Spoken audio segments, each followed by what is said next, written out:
Professeur Louis Boyer, en tant que président du CNP de radiologie, ces rencontres annuelles démontrent le dynamisme de la spécialité. Pouvez-vous nous indiquer 2 ou 3 points que vous souhaitez mettre en avant? Eh bien, la période actuelle n'est pas très facile pour la radiologie. On rencontre quelques difficultés.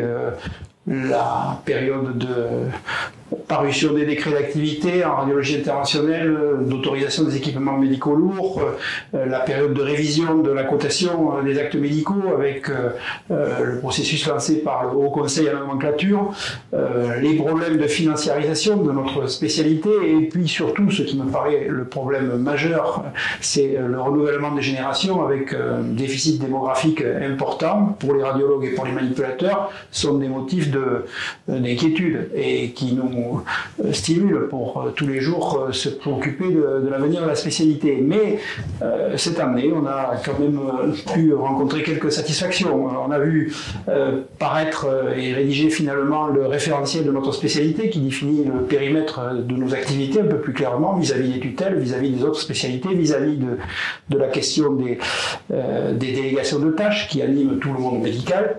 On a vu aussi l'apparition en 2021 de la norme qualité qui maintenant nous permet d'avoir un logiciel d'évaluation de nos activités, de notre organisation, de la qualité de nos soins. On voit avec plaisir que les radiologues font partie de ceux qui adhèrent le mieux au processus d'accréditation au moment où va être mis en place la certification et la recertification. Que vous dire aussi, on est très satisfait du fonctionnement de Dream Francia. C'est la structure que les radiologues ont mis en place pour évaluer les systèmes d'IA, puisque pour le moment, les systèmes d'IA avec un marquage CE et qu'on ne savait pas qui pouvait garantir leur performance. Ce travail a été mis en route sous l'égide du conseil professionnel. Ça marche bien.